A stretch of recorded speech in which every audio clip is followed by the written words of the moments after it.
Bom dia, me chamo Luísa Apolinário, sou graduanda do curso de História da Arte da Escola de Belas Artes da UFRJ no Brasil e hoje vou apresentar o trabalho Cartografia Sensível de Paisagens Fúnebres, Vestígios, Poieses e Finitude. Com o advento da pandemia de Covid-19 e seus efeitos devastadores na América Latina, a necessidade de refletir e de fato falar sobre a finitude humana se escancara. A morte se tornou um tema incontornável e é justamente sua presença nas paisagens cotidianas que o trabalho busca investigar, a partir de uma cartografia sensível, nesse caso um trabalho fotográfico. Assim, foram investigados elementos materiais e simbólicos de paisagens aqui interpretadas como fúnebres, com o objetivo de evidenciar e questionar elementos que traduzem a ordem de finitude na paisagem e na natureza e revelar os atributos que compõem a coexistência de estruturas simbólicas associadas a vivências sensíveis do cotidiano ligadas à morte e ao morrer. A temática fúnebre foi abordada em um sentido ampliado, passando por uma variedade de assuntos, como o paraíso, o inferno, a dor e a violência colonial, por exemplo.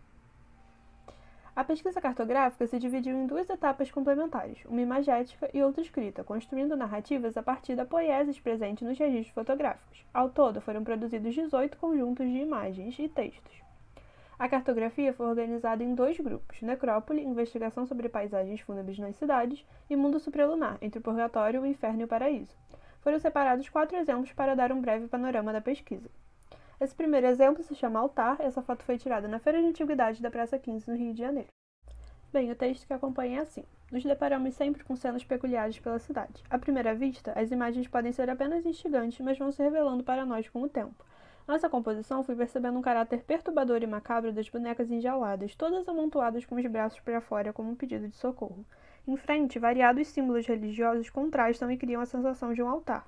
Um altar para quem cultua a morte violenta e o sofrimento sádico. Certamente um altar apropriado para uma grande metrópole capitalista, capital da necropolítica, como é o caso do Rio de Janeiro. Bem, esse próprio exemplo se chama Monumento à Barbárie e ela foi tirada no Monumento Estácio de Sá, no Parque do Flamengo, também no Rio. Estácio de Sá, conquistador e fundador da cidade do Rio de Janeiro. Seus restos mortais se encontram no subsolo do monumento, mas não é por isso que o considero fúnebre. Como erguemos um monumento de exaltação à fundação de uma cidade colonial sem relembrarmos das dores do colonialismo? Uma das vistas mais belas da cidade, um grande obelisco que aponta aos céus. Por que não reservamos espaços privilegiados como esse para rememorar povos indígenas dizimados, os negros escravizados, a nossa fauna e flora destruída, a dor e o sofrimento colonial? A paisagem também é um espaço de disputa, e na do Rio de Janeiro percebemos a hegemonia de apenas uma perspectiva, a do conquistador, que já foi naturalizada. E sendo assim, a paisagem da cidade maravilhosa tem muito de fúnebre, não apenas por isso. Bem, essa próxima foto é da estátua equestre de Dom Pedro I na Praça Tiradentes.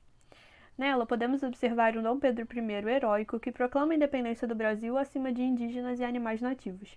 É interessante como essa posição hierárquica também evoca e resume nosso passado colonial. O homem branco, sempre acima, encara a dita missão civilizatória contra os bons selvagens, que são impiedosamente dizimados, ação justificada por sua inferioridade. Além da destruição humana, nosso ecossistema também sofre, sempre em nome do progresso.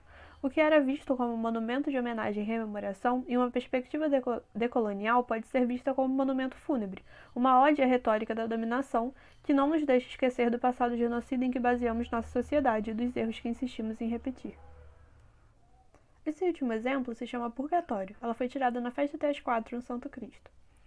8 de março, último fim de semana antes do início da quarentena. Aglomerações sem risco antes de sabermos o que viria pela frente. Uma festa pode ser um inferno para uns e paraíso para outros, mas nesse caso foi uma espécie de purgatório.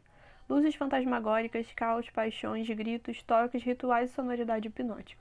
Um momento transitório de depuração e purificação em que se extravasa, encerrando um ciclo, um normal, uma vida.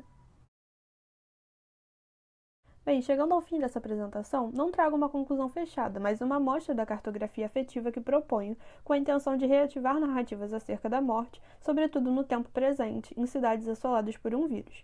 No ano de 2020, infelizmente ao longo de 2021, a Moira Atropos, aquela que corta o fio da vida, surge como uma presença inevitável.